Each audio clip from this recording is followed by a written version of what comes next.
The cell cycle is an ordered series of events involving cell growth and cell division that produces two new daughter cells.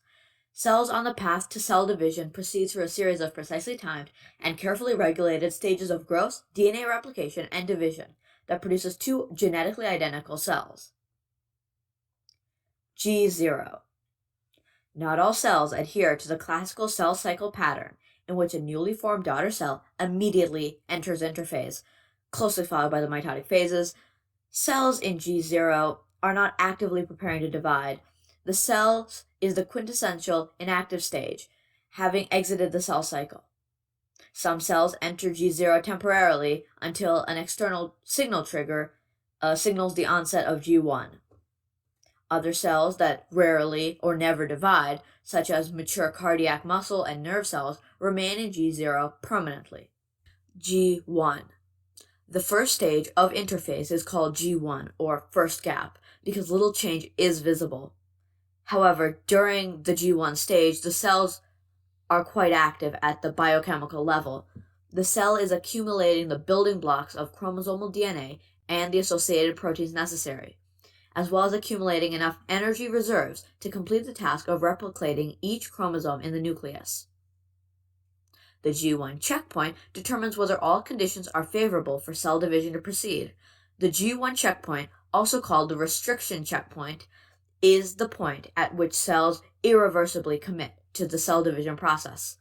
In addition to adequate reserves and cell size, there is a check for damage to the genomic DNA at the G1 checkpoint. A cell that does not meet all requirements will not be released into S. Throughout interphase, nuclear DNA remains in a semi-condensed chromatin configuration.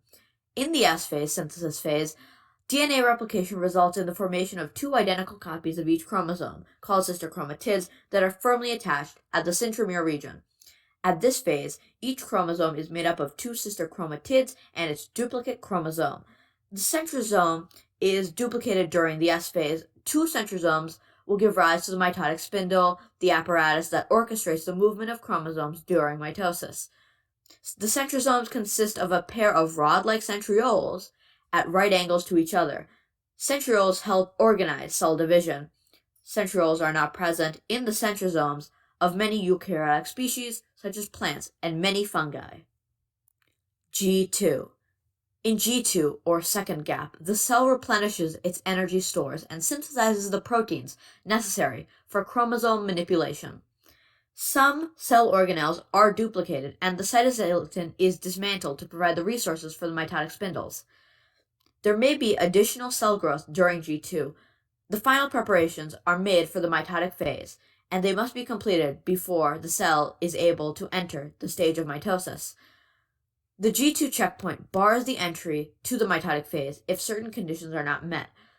As in G1, cell size and protein reserves are assessed.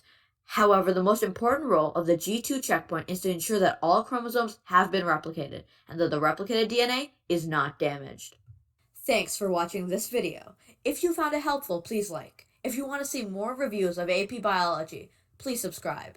If you have any questions, please comment them below.